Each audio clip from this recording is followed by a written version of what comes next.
REITs and fractional investment రెండిట్లో highest returns దేంట్లో వస్తుంది? రెండు పాసివ్ ఇన్కమ్ కి the best.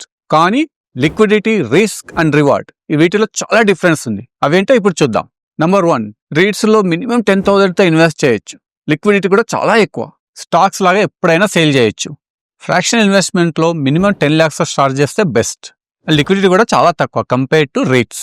Second, REITs multiple properties లో ఇన్వెస్ట్ చేస్తాయి.